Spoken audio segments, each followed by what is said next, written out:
of all the incongruous ways of setting out to go among the people nobody wants. To be picked up by Rolls-Royce and chauffeur was starting in another world. The car belonged to an expatriate Australian businessman who's one of Hong Kong's other boat people. I think there's been a fair degree of apathy on the part of the rest of the world in terms of taking refugees from Hong Kong and helping them to relocate. Wiley, a Salvation Army child and still a generous charity supporter, also made his luxury pleasure craft available. There are boat people and boat people.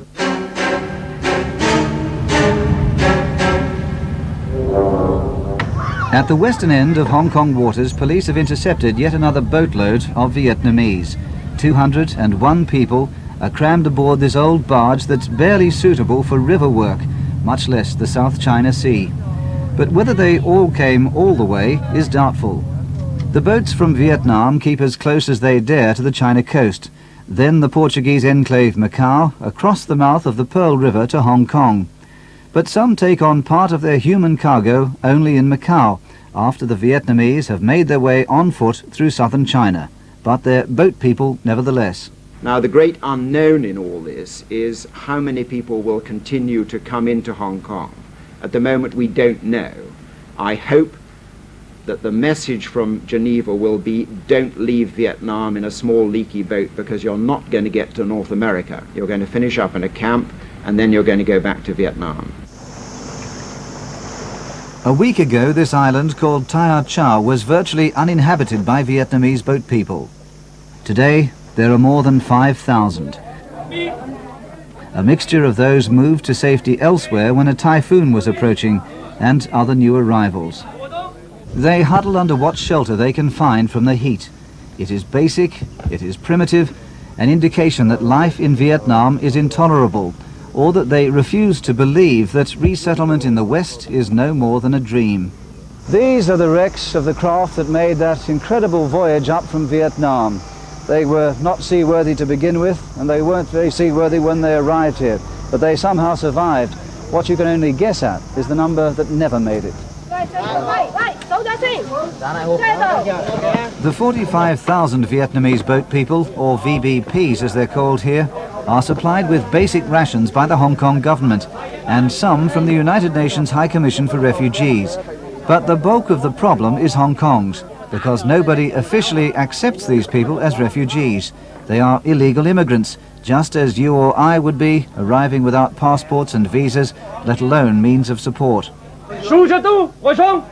Hong Kong is calling for forceful repatriation, but Vietnam, hypocritically and opportunistically, says that would breach human rights. Vietnam is really looking for financial aid, and large amount of it. And they would want to have that from the Western world, mainly from the United States. And it seems that they're not going to have this until they withdraw their troops from Cambodia, which they promised to do in September. When the Vietnamese do pull out of Cambodia, and I hope they stick to their program at the end of September, that opens the way for economic aid from countries all around the world who so far have blocked it. Long term, the answer to this must surely be that the Vietnamese should sort out their own economy, of which they've made the most unholy mess. It's an unholy mess here too. At Tai Chau Island, only boats about to sink are allowed to land. If they can stay afloat, they must remain at anchor, and the VBPs have to stay on board, though they can send ashore for water. For the most part, their spirits are high. You might wonder in these appalling conditions why there are so many smiling and apparently happy people. Well, many of them have spent 6 weeks or more at sea, so just to get here is a great relief. In the last week alone, more than 2,500 have arrived. Even in these hopeless conditions, their pride remains intact. The lure of land is irresistible. A police boat stops one craft from making a break for the beach. In Hong Kong, we are faced with the impossible task of a situation where there is large number of people coming in. We can't control the number. We want to help them, and yet our own resources are so limited. Our land is so limited, we don't know what to do. Few boat people speak Cantonese, even fewer speak English. Some are armed. They have got some weapons which they could use. They've got equipment from their launchers and large knives, etc., etc. We're trying to seize them, and they are being searched as they come off the island. Ironically, 90% of the Vietnamese here come from the north of their country and want to migrate to the United States, the land of their former enemy. Yet they aren't as charitable about their southern cousins. Nguyen Van Tay worked for the Australian Army at Vung Tau. The hardship he faces now is accepted philosophically, or is he just hopelessly naive? Not very long. I think I and my family will be transferred to other place. And maybe the Australian will collect me, say, as the refugees. Thank you very much. Stay right there.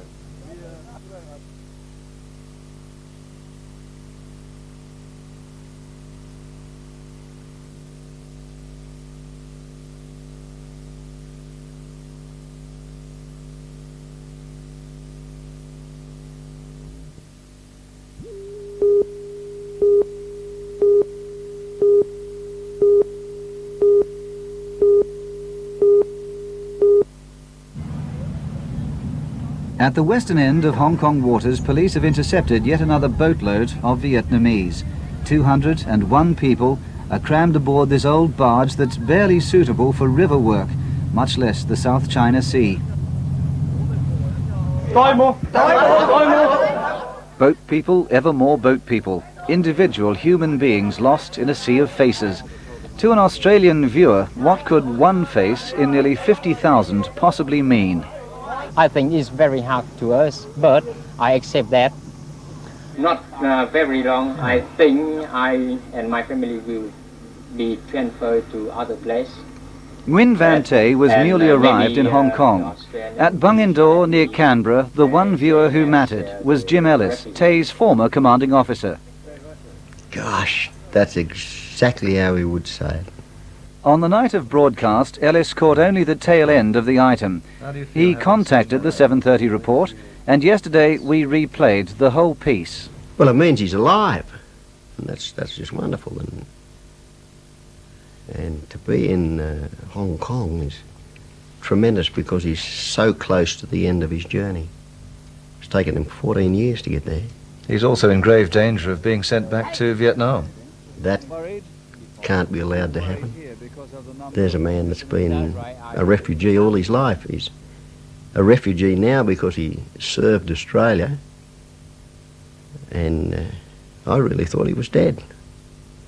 No, that can't be allowed to happen. And he's got to be brought to Australia. He deserves that, he and his family. And maybe the Australian will collect me, say, as the refugees. Nguyen Van Tay worked for the young Major Ellis on his 2 tours in Vietnam, or worked with rather than for him. We lived together every day of our lives. On both my tours of Vietnam, the first time he actually worked for me in a one-to-one situation, and the second time he worked for me in a more or less voluntary situation. At that time I was working in an intelligence type situation, and the knowledge that he'd helped me in that way would have placed him in great danger. Now, I was impressed by the warmth of his personality, by his ebullience, his charm. How do you see him as a bloke? Well, he's a great mate, and he is everything that you said. It's surprising to see him in such humour after 14 years of hardship. Today, Jim Ellis, Lieutenant Colonel retired, has left 32 years of Army life behind him to become a humble but happy farrier. He and his wife are dedicated horse lovers, a fact that almost prevented Ellis from ever seeing his old mate appear on the 7:30 report. Normally at night, when the telephone rings, it's for me. On this occasion, my wife answered the telephone, and at that moment, Tay came on the screen. And I was so excited that I screamed out and jumped up and down and called my wife off the telephone, telling her, it's Tay, it's Tay. She'd never met Tay, of course, but she knew Tay through me. And she said, What are you going to do about it? How far are you prepared to go to try to get him into Australia? Well, I have to approach the government and put it on official footing, attempt to have him recognised as a refugee, and if I can't do that, then have him sponsored as an immigrant.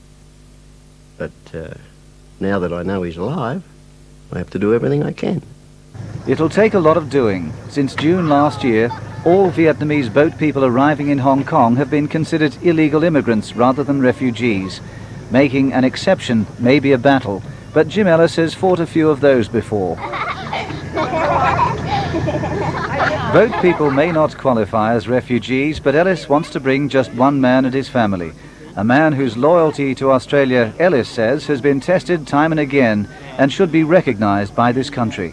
I'm looking forward to the doors opening at the airport at Mascot, him stepping out of customs, and me singing out to him in Vietnamese, and I want to see the expression on his face when he arrives in this country.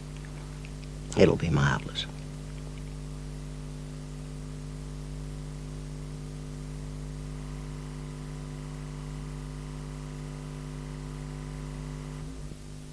With us. Okay. Well, tell me first of all about your work with the Australians in Vietnam. Oh yes, before working for Australian, I am working for the USA. That's USA contractor, PANE. Then in the Australian unit, need one interpreter, but nobody can work that. They call to the personnel, the US personnel. Then they asked me if I please go to the Australian unit and work as an interpreter. I said I'm willing to change that. And I saw two officers of Australian officer come to my personnel office. Where was this? They in Vung Tau City. And what year was that? Say again? What year was that? How long ago was that? That in the year of 1969. 1969. Right. Yeah. And when they interview me, they accept me as an interpreter for them. For the Australian Army? Right. In the next day, I work for Australia immediately. Yes. I start work in Australian camp at the CA unit, the first logistic support group in Vietnam. So you're South Vietnamese, but most of the people on this island are from the north? No, South. All of them in South Vietnam. Here? That's right. In the boat. In my boat. In your boat, yes. But not any one of them, North Vietnam. On the island now, right? Many North Vietnamese. They're on my boat. Yeah. Not any one of them in the north. What I'm saying is many people now on this island come from the north. A lot of them. Your old enemies? Say again? The people who used to be your enemies. Enemy? Yeah, I think a lot of problem we live in and with the North Vietnam people. You have a lot of problems with the North Vietnam people? Yeah, we think so. That's especially about the security. You know that. We live in a different regime. Do you feel worried? Before. Do you feel worried here because of the number of North Vietnamese? That's right. I'm feeling worried about the security for our group. That.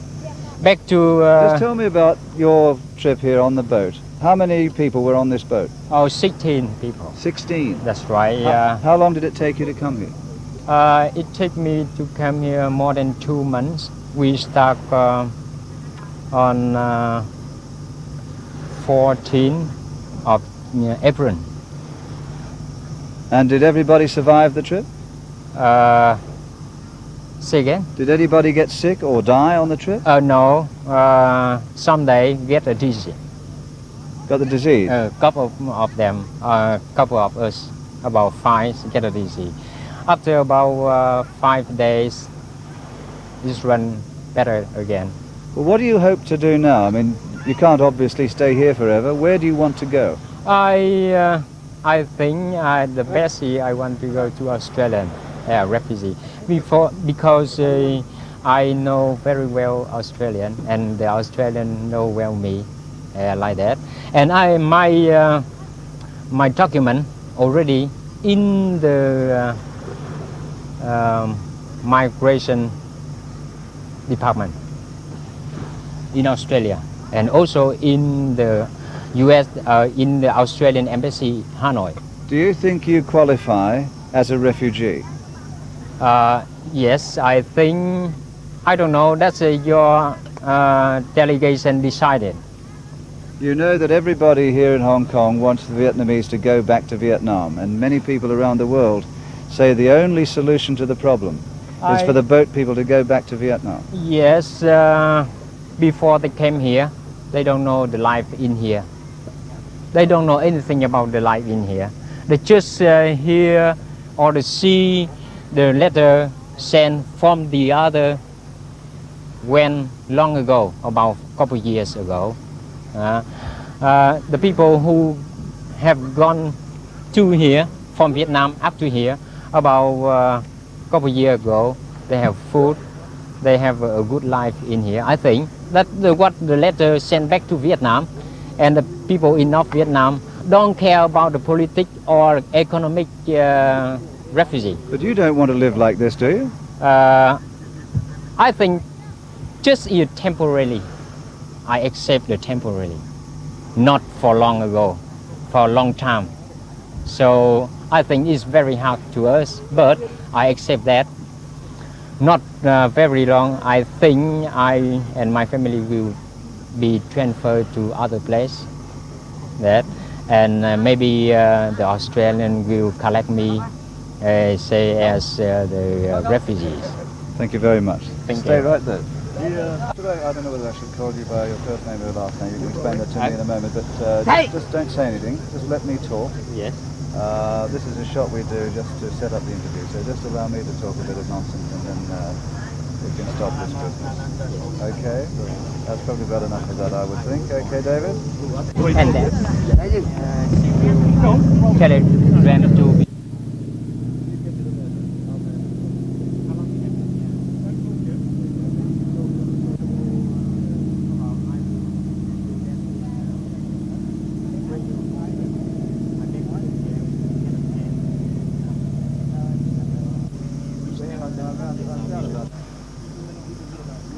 We go.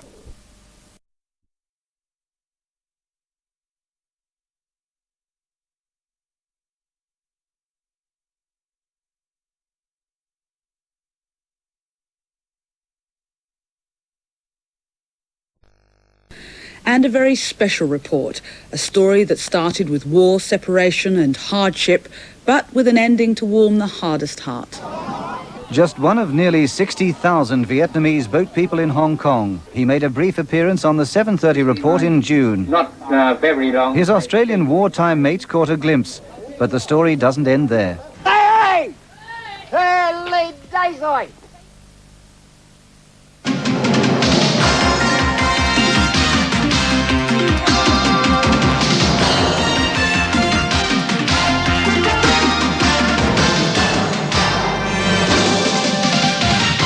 Well, now to the great international dilemma of the Vietnamese boat people, people who'd rather go almost anywhere than go home.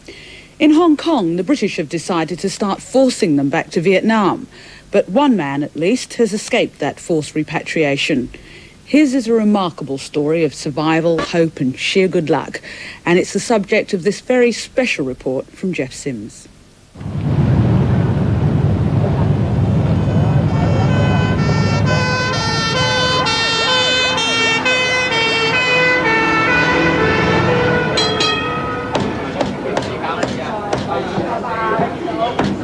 It's one of the most congested, densely populated places on Earth. Many of the 6 million inhabitants are refugees from China, or their parents were. It is a colony, a city-state of extremes. There is staggering wealth, and there is numbing poverty.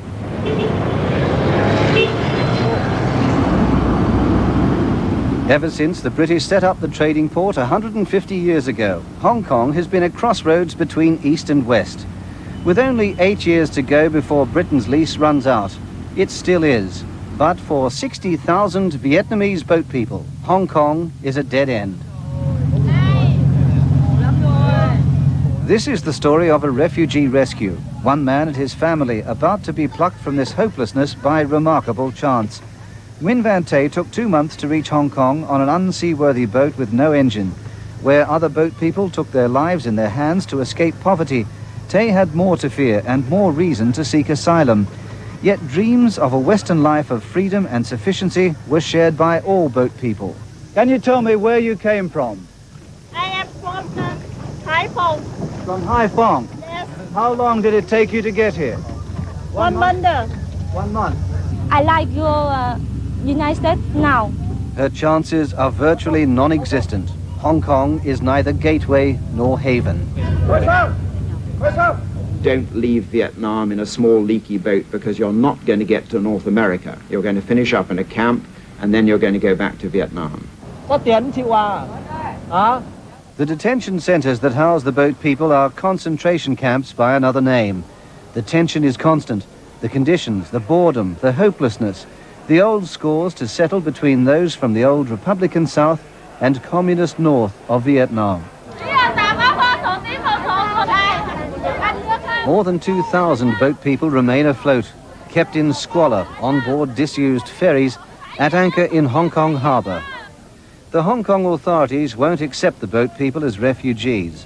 To Hong Kong, they are illegal immigrants fleeing poverty, not persecution.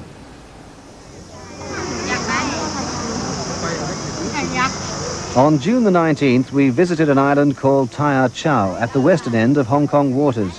It was overrun with newly arrived boat people. Many of them had their hearts set on North America. Not Nguyen Van Tay. He'd worked for the Australian Army, and Australia was where he hoped he was heading. I think the best year I want to go to Australia, refugee, because I know very well Australian, and the Australian know well me.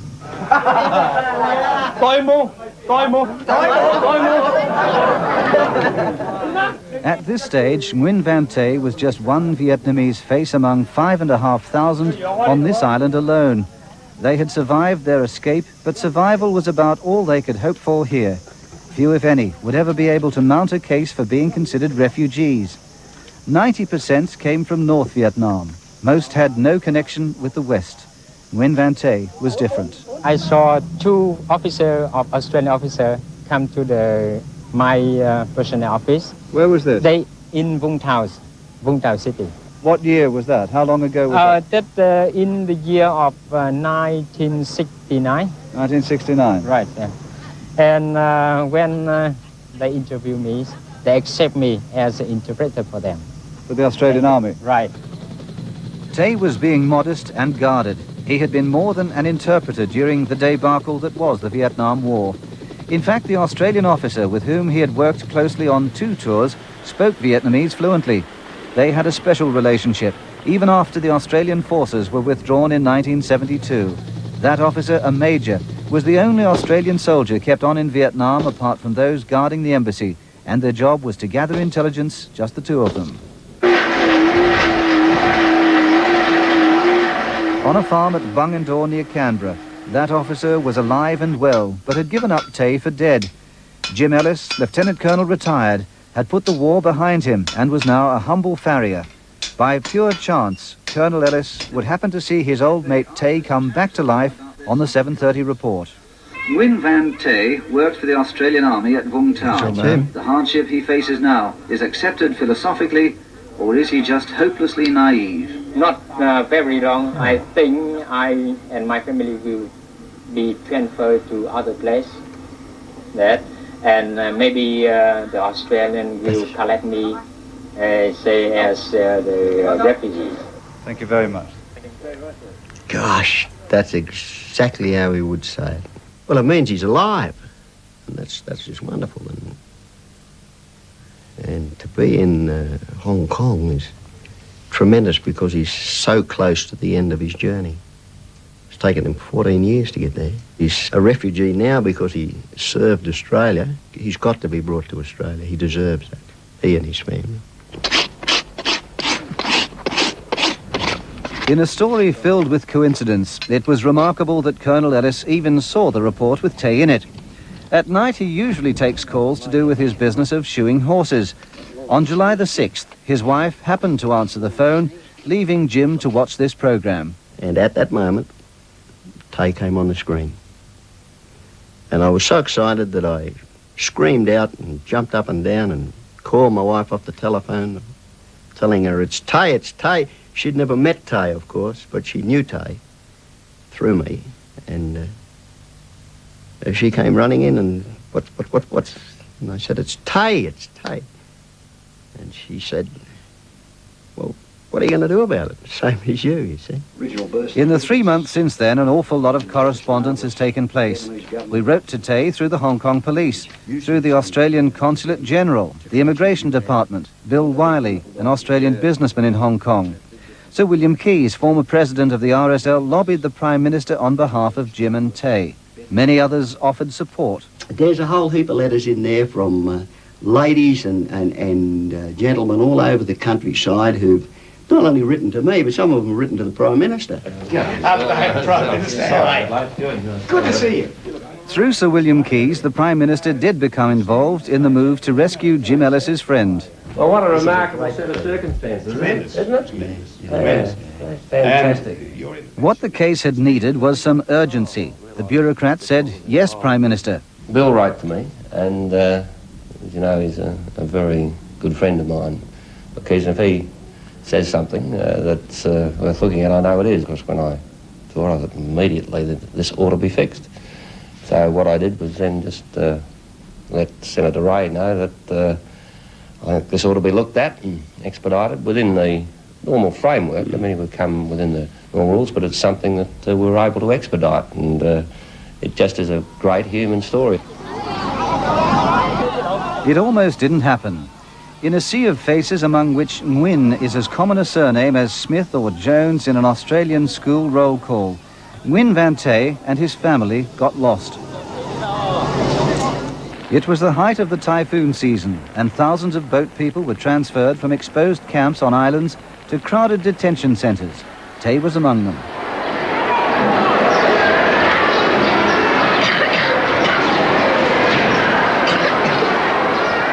Tay and his family were moved no fewer than 6 times, lost among the mass of people nobody wants or knows what to do with.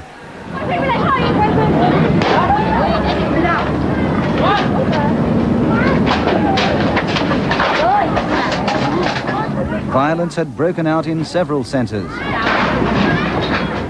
Old scores were being settled, so were new ones. People were living in fear of reprisals over the most minor disputes, compounded by the pressure of living like battery chickens. The injuries range between slight to serious, and we've also had one person murdered. He was stabbed with a homemade weapon inside the camp. The weapons I have in my hand, in fact, are not used in the murder, but this is an example of what we seized yesterday evening. This is the tent peg, which we have available in the camp to hold up the tents. This is a tent peg, which has been modified into a sword. As you can see, it's sharpened. It's extremely dangerous. This is Sek Kong, an old airfield turned into a prison camp. We didn't know it, but this is where Tay and his family had been transferred. And Tay knew nothing about the attempts to free them. He did know Hong Kong had had enough of boat people, that protests against the Vietnamese invasion were turning violent.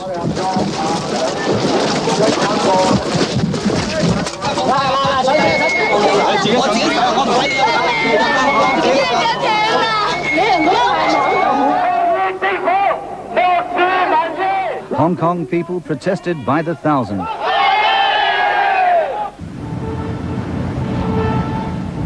Boat people protested against boat people, Chinese against Vietnamese.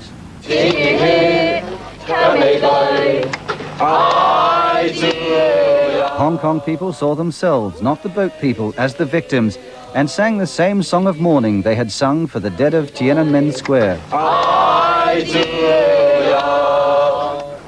In a place that's already teeming with people, you might wonder what difference another 50 or 60,000 would make on top of 6 million.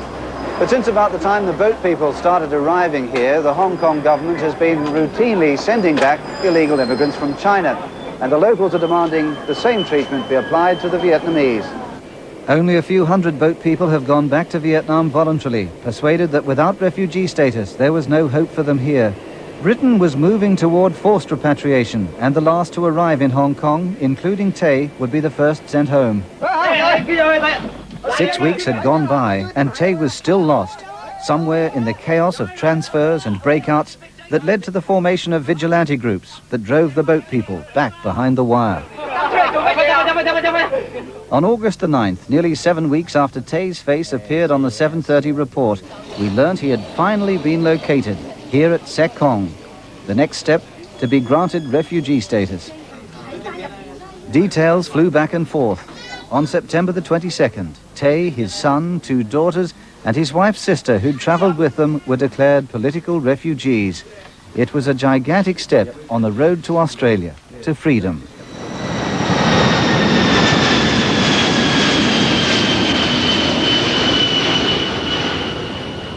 On October the 7th, we took Jim Ellis to Hong Kong to meet his old mate Nguyen Van Tay. Tay had no idea we were coming.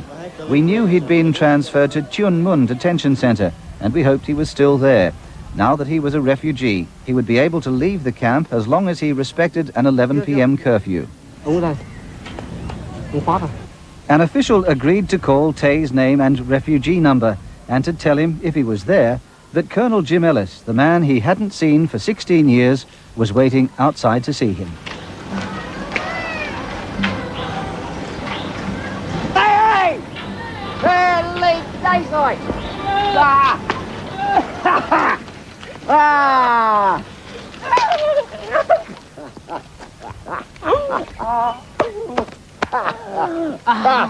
Let's look at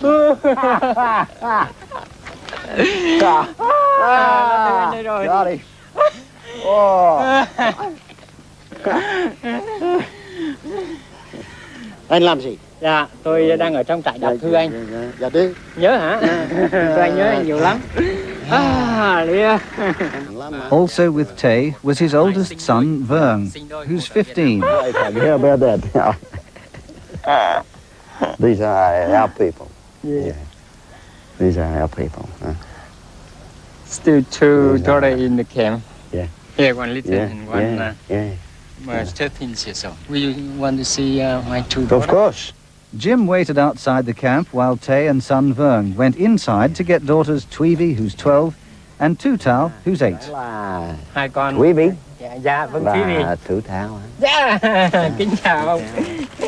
Biết hết. For the moment, the children are without their mother. Tay's wife stayed in Vietnam with their 2 youngest children. One has polio and would not be up to the journey. Have you written to your wife? Yeah. The hope is that once Tay is in Australia, his wife and other 2 children will follow. One step by one step, I think I will to rejoice my family again. I don't know how long. How are you feeling? I don't know how to, describe my happy when I saw you again, when I see you again. The first time we meet at Thai House, I think you will give me a very, good chance. Why you are so sad, Vern? We're getting his mother from Vietnam to Australia. How long? We will, maybe this year, maybe next year, but we will. Now tell me what you want to do when you get to Australia. I think it's easy for me to do because, I can drive, I can be a good farmer, and maybe business. And I think I have good people in there to help me to find a job, to get a new life in Australia. The best is my old boss will help me. That's we will sort of the things. He know what can I do. Almost everything went smoothly. While we were in Hong Kong, we got Tay, his 3 children, and his wife's sister registered with the United Nations High Commissioner for Refugees. Interviewed by the Australian Immigration Refugee Section. You also have your sister of your... My sister-in-law. Your sister-in-law with you. Yeah, that's right. That's the sister of my wife.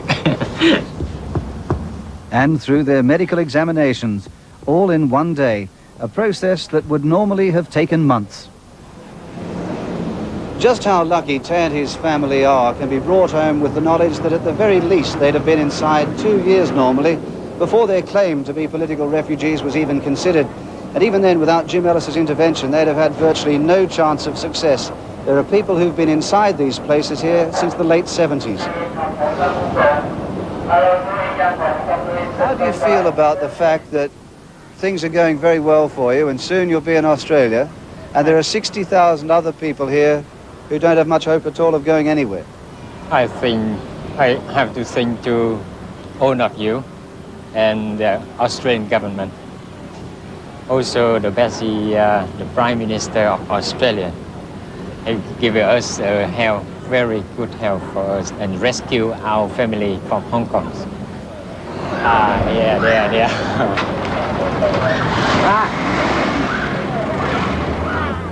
See you very soon. See you. It's time now to get back to the camp before the curfew. So for Tay and those of his family with him, it's off to detention at Tuen Mun. But sometime next month, they should be here in Australia, and Jim Ellis will be waiting. Lovely story from Jeff Sims. Correct me if I'm wrong, but if I were writing a piece about this tonight, I'd be saying that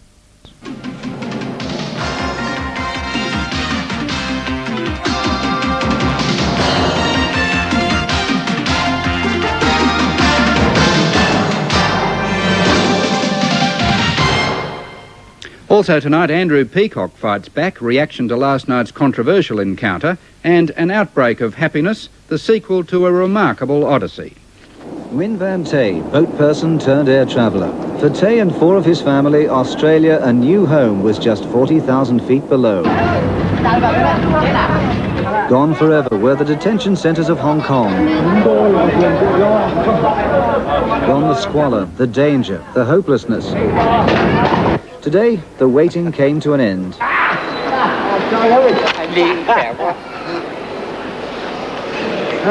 Here we are. Australia at last. The happy reunion shortly, but first, state opposition transport in Hong Kong. By remarkable coincidence, an Australian Army officer who was watching recognised one of those boat people as a man he'd served alongside during the Vietnam War. That officer was Lieutenant Colonel Jim Ellis, and he immediately launched an international mission to rescue Nguyen Van Tay and his family. Today, the family arrived in Australia to start a new life. Nguyen Van Tay, boat person turned air traveller. For Tay and 4 of his family, Australia, a new home, was just 40,000 feet below. Gone forever were the detention centres of Hong Kong. Gone the squalor, the danger, the hopelessness. Gone the wreck of a boat on which Tay and 15 others left Vietnam on April the 14th last year and arrived in Hong Kong 2 months later. 2 days after they arrived, I met Tay on an island called Tai Chau. Even then, his heart was set on Australia. Maybe the Australian will collect me, say, as the refugees. The smile was irresistible and not unknown. The former Australian Army officer who'd worked closely with Tay during the Vietnam War happened to see his old mate on the 7:30 report and immediately set about trying to bring him to freedom. He's a refugee now because he served Australia. He's got to be brought to Australia. He deserves that. In October, we went back to Hong Kong to find Tay. It was quite a reunion. Hey! Hey, late days, oi! Ah! Ah!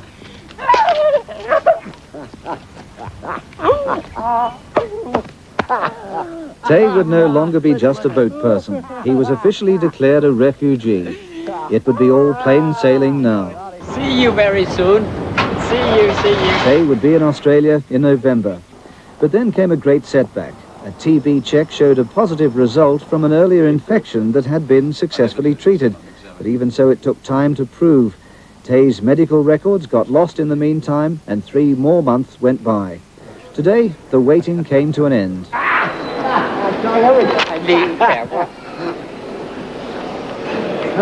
Here we are. Australia at last. First port of call, Sydney. Terrific to see you. Wonderful that you've made it, really. It's terrific. Welcome to Australia. Thank you very much. And with Tay, his sister-in-law, Mei Feng, his older daughter, Tui Vi, and his younger daughter, Tu Tao, and his son, Vern. Tay's wife and two younger sons are still in Vietnam. The hope is they will follow under the family reunion scheme. Opposite gate 2. Next port of call would be Canberra. Find a new home, a new life. And another welcoming committee from Immigration, Catholic Social Services, and Jim Ellis's family.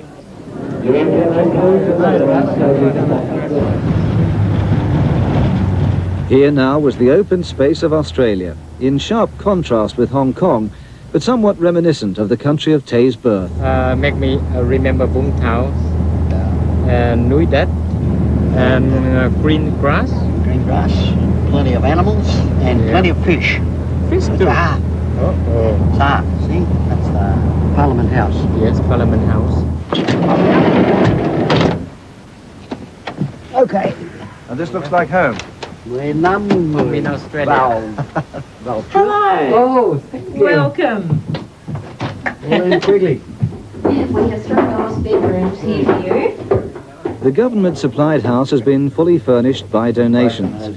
A home beyond all expectations after Hong Kong, where Tay and his family shared accommodation with 300 other people. Very comfortable.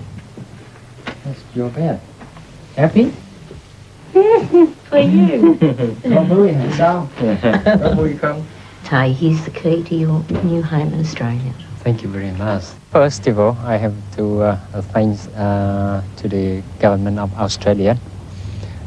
Give us very strong support and rescue us from the detention center of Hong Kong. And I feel safe, peaceful, and very comfortable here. Well, the mission's not over completely. Your wife and 2 children still have to be got out of Vietnam. I hope so. It's a wonderful thing to have Tay saved. It's a wonderful thing to have happened for me. Well, Tay, I'm sure I'm speaking on behalf of an awful lot of people when I wish that your stay in Australia to be a very successful and a very happy one. All the best. Thank you very much indeed. It's all been a bit overwhelming, and little Tu Tao is already out for the count in her new Australian bed. Welcome, Nguyen Van Tay and family. Jeff Sims reporting. And sad to become a problem. James Pitts, thanks very much. My pleasure. Now something a little more positive, a marvellous final chapter to a story that began here on the 7:30 report 2 years ago with the chance recognition of a Vietnamese boat person in Hong Kong. It resulted in the rescue of a family, but not the complete family. But this weekend, both halves of the family finally came together, ending an incredible saga. Jeff Sims reports. 50,000 boat people were in Hong Kong in June 1989. They'd come with dreams, though few had any connection with the countries of the West. Nguyen Van Tay was just one of them, with a long-lost link to Australia and the hope of contacting an old mate from the war. I think the best year I want to go to Australia, refugee, because I know very well Australian, and the Australian know well me. He spoke for just 15 seconds, barely long enough for a glimpse by his former Australian Army boss from the war days. But a glimpse was all that was needed. He's a refugee now because he served Australia. He's got to be brought to Australia. He deserves that, he and his family. Lieutenant Colonel Jim Ellis was Nguyen Van Tay's lifeline. The two had lost touch 16 years earlier, each believing the other had died. We brought them together again in Hong Kong. Hey! Hey, days oi! Ah! Ah!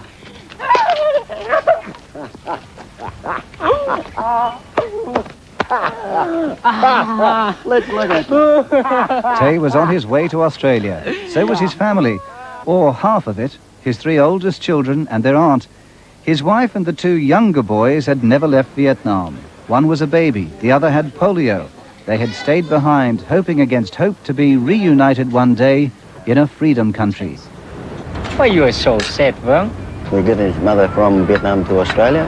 How long? We will, maybe this year, maybe next year, but we will. Tay and his half of the family arrived in Australia in March last year and immediately applied to get his wife's half to follow. It seemed after this that one obstacle followed another, until last Friday night, when 2 years and 4 months after leaving Vietnam, the waiting was over. Hello. Tay and his wife Tran Thi To were reunited at Canberra Airport. The two young boys were swept back into the family proper. Time had dimmed nobody's memory. The youngest, Kung, who's 5, last saw the others half his lifetime ago. And Hui, who's 7 and has battled polio for several years, was safe in the arms of his big brother Vuong.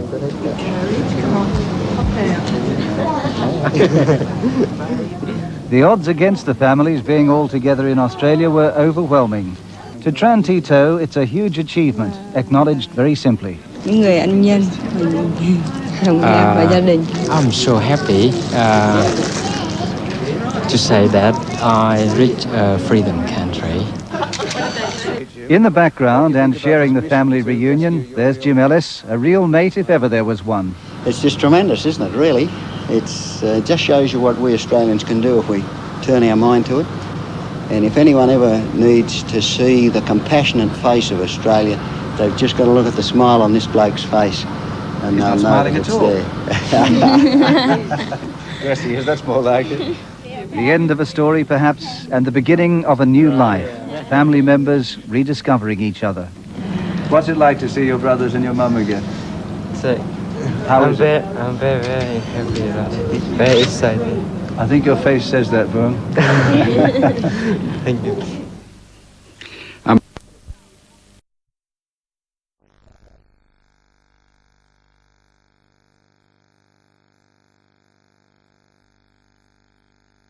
Getting married is like going to a sale room. You buy something because it's beautiful, and when you get it home, the handle falls off. It'll all be over when I'm dead. Hello, yes. It's me. Oh, hello, Grandad. I want to go horse racing. Horse racing? What's brought this on? I always went to the races. Where's Joey?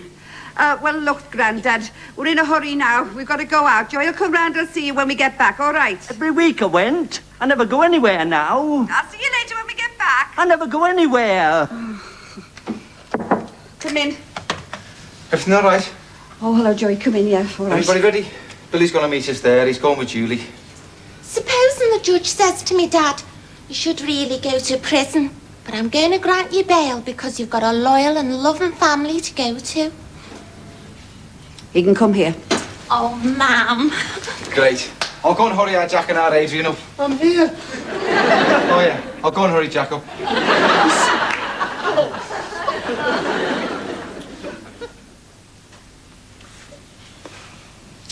I look daft in a suit, Julie. Only because you need proper shoes. Where are they? Over there. I don't like polished shoes. You can't wear those with a suit, Billy. Come on, behave. Oh, you look beautiful. Put your foot in, Billy. We're late. I don't know what my mum's gonna say. Won't matter what she says, will it? We'll be married, won't we? We'll be here, together, in this house. It'll seem funny not sitting round the table with the others. Will we?